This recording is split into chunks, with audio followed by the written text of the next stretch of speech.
Hello students, my name is Anurag Chaudhary and I am your English teacher. Today I am going to teach you the first lesson from your book called Honeycomb. The first lesson is called Three Questions. It's written by Leo Tolstoy. Before I tell you about the story, let me tell you something about the author. So Leo Tolstoy was a famous Russian author, and he is considered to be one of the father figures of Russian literature. His full name was Lev Nikolaevich Tolstoy. However, in English, he is more popularly known as Leo Tolstoy. Now, he was born in the year 1828 and he died in the year 1910. And he started writing at a very young age when he was just 19. He has written quite a few novels and other pieces of writings, and besides them he has also written dozens of stories. One strange fact about Leo Tolstoy is that he was nominated for the Nobel Prize total 8 times. 5 times for literature and 3 times for peace. Unfortunately, he never won a single Nobel Prize. There has been a huge controversy about that. However, we do not have to get into that controversy. And another thing is that his most famous work is, of course, War and Peace, which has been translated into almost every major language in the world. And that book is also considered to be one of the most read books in the history of world literature. Now let us get to the story. The story, Three Questions, starts in a classic manner with a king who is being troubled by 3 questions. He has got 3 strange questions in his mind, and he believes that if he knows the answers to these 3 questions, he will be the most successful man in the world. He will never meet failure. So what are these 3 questions? The first question is, what is the right time to begin something? Or what is the right time to do something? The second question is, who should he listen to? Or who are the right persons he should listen to? The third question is, what is the right thing to do? Now, these 3 questions are troubling him much. Now, he wishes to know the answers to these 3 questions, but who will tell him the answers? So the king sent messengers all throughout his kingdom to look for someone who will be able to answer his 3 questions. A lot of people, after hearing about the king's message that anybody who will be able to answer his questions and satisfy him will be rewarded handsomely, arrive at the king's palace. So all these people who learn about his message arrive at the king's palace to answer his questions. Doesn't matter whether they know them or not. They just try to wish to try their luck. And as you can expect, the king got so many answers to his 3 questions that he get confused. Now here what happens in answer to the first question. The first question is, what is the right time to begin something or do something? People give different answers. So what are the answers? One answer is such, like the king has to maintain a timetable. A timetable means a routine. We have routines at school, right? Our routines indicate when we should be attending a particular period. So in the same manner, the king has to maintain a routine and follow it strictly. That is the first answer to the first question. Another answer has been given by another man to the first question. That is, routine is not a good option. because we do not know what is going to happen in the future. That's why the king has to notice everything around and act accordingly. Good suggestion. However, it is the second answer. Already it is getting confused. Somebody else comes and answers the first question in a different manner. He says the king has to keep a council of wise men. That means a council of ministers who will be helping him out with making decisions. Means a group of people will help the king to take decisions. See, strange that he already has got 3 answers to his first question. Which one he is supposed to take? But here it doesn't stop. Another man comes and says that to do the right thing, you need to learn what is going to happen in the future. So what should you do? Now you better take help of a magician, because magicians are the people, or the wizards are the people who know how to see the future. So these magicians or wizards will be able to help the king to see the future, and the king will be able to act accordingly. In answer to the second question, do you remember the second question? I expect that you all do. The second question is who he should listen to. Who should he listen to? So somebody says the king should listen to his counselors or ministers. Another person says the king should listen to his soldiers. Somebody else says the king should listen to his priest. And somebody else says that the king should listen to his doctor. 4 answers to the second question. Maybe there are some other answers, but they have not been mentioned in the story. And in answer to the third question, what is the third question? Just this cuckoo is making me forget things, whatever. The third question is, what is the right thing to do?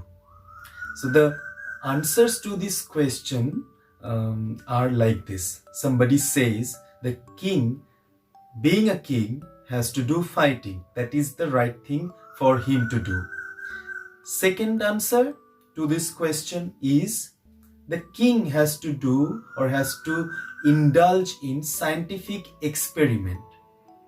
Another answer comes that the king rather should indulge in religious worship. So many different answers. The king gets confused with all these answers and does not wish to help out these people. That means he refuses to give a reward to the people who come to answer his question. Now the king then gets another idea. He has learned about a hermit, a sage who lives in a wood and leads a secluded life, renouncing the society, the company of people. So he wishes to meet this sage, this wise man who is very popular among common folks for his wisdom, and seek answers to his 3 questions. So this man, this hermit, lives in a small wood, as I said. He lives in a small wood, means in a small forest, all alone, and meets only common village folk. So when the king wishes to meet this man, he cannot go in his regular attire.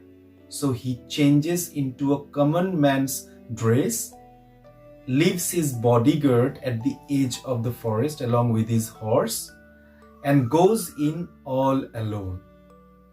He reaches the hermit's hut and finds that the hermit is digging flower beds in front of his hut. The hermit looks old and frail. Frail means weak. The hermit greets the king and continues to do his work. The king then asks the hermit his 3 questions and asks whether the hermit can answer his questions. The hermit doesn't reply. So the king, instead of repeating his questions, instead of going away, offers to help the hermit and takes the spade from the hermit's hand and starts digging the ground. So in this way 2 hours passes, and the king then repeats his questions, but the hermit does not answer his questions. Rather, he wishes to take the spade back and start digging the ground himself. But the king does not give back the spade to the hermit and continues digging the ground. The day passes. The sun goes behind the tree line, and the king now is frustrated that the hermit is not answering his question. But when he repeats his questions, when he repeats his query, the hermit says that somebody is coming towards the hut. It's actually a bearded man. He comes running and he collapses just there. The king and the hermit approach the man and finds that he has got a large wound in his stomach from which blood was oozing out. So the king takes care of the man. He dresses the wound, cleans the wound and dresses it. But as blood continues to drip out, so the king redresses the wound. He gives water to the man, carries the man to the hermit's hut and makes him sleep there. The king is also very tired, so he also does not go away and takes rest there. And he falls asleep. In the morning when he gets up, he does not immediately remember where he is. It happens when we get up from sleep suddenly, we do not often remember where we are. So the king sees the bearded man and immediately does not remember him. But the bearded man asks for the king's forgiveness. The king does not understand why this man was asking for his forgiveness. Then the man says that the king may not remember him, but he is the king's sworn enemy. Why? Because the king had at some point in the past sentenced his brother to death and had captured all his property. His entire property was seized. That's why this man became revengeful and he came here to kill the king. Now he was waiting somewhere in the forest, waiting for the king to return, but the king had not returned because he was still at the hermit's hut. So the man came out from his hiding place to look for the king, but the king's bodyguards noticed him and realized that he was the king's enemy and wounded him. But now he is so full of gratitude because that same king has saved his life. So he wishes to be forgiven by the king. The king forgives the man and tells him that he will return his property and will even send his own doctor to take care of this man. Now he then comes out of the hut and approaches the hermit. He sees the hermit sowing seeds in the flower beds that he dug the previous day. So the hermit obviously continues doing his work, and the king approaches the hermit and asks for the last time whether the hermit can answer his questions. The hermit says that the king has already been answered. The king does not realize when and how has he been answered. Then the hermit explains. The hermit says the previous day the king decided to stay back and help the hermit. That's why he did not go away, and the bearded man did not find him in the forest alone and did not manage to harm him. So, helping the hermit at that moment when he was helping the hermit was the right time for him to do that job, or do that work, or help the hermit out. Then who was the most important person?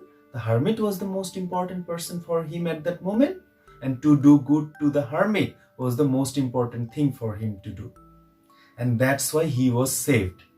Next, when the bearded man came, the king took care of that bearded man. He nourished his wound. So, when he was nourishing his wound and helping him out, that moment was the right moment for the king to do that. Now, if the king decided to postpone that action, if he felt that he would return to his palace and send his doctor to help that man out, that man might have died. But the king did not do that. He helped that man at that moment only. So that moment was the right moment to do that thing. And that man, that bearded man, that wounded man was the most important person for the king at that moment. And to do good to that person, to help him out, to dress his wound, to carry him into the hermit's hut, those were the right actions for him to do.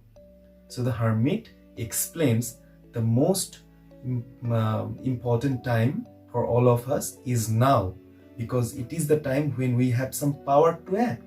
Suppose, just for an example, your teacher, you learn that your teacher has given you a task to be submitted to her on Wednesday, and today is Monday. So you feel that I still have one more day. Tomorrow I will do it. Tomorrow is Tuesday. After returning from school, I will do it in the afternoon.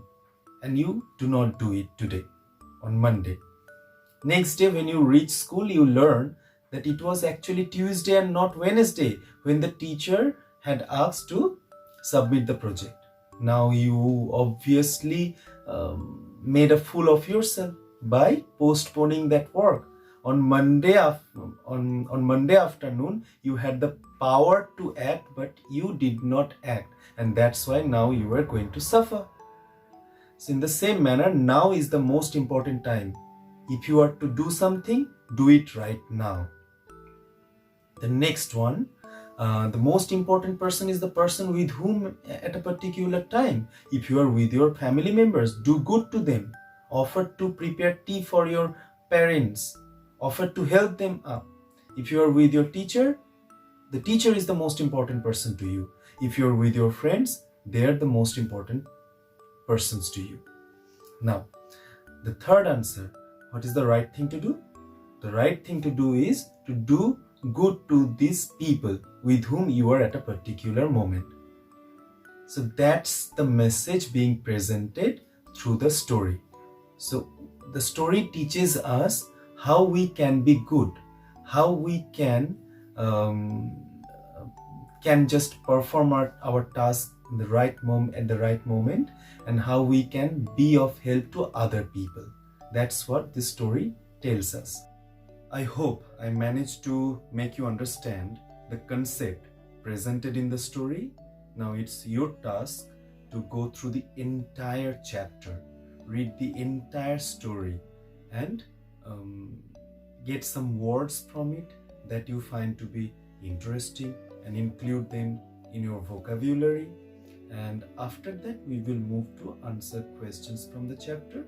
I may ask you to just try to answer the questions presented in the exercises, or we may have a discussion, but that is to be done later on, and I will soon let you know about that over the WhatsApp group. Thank you.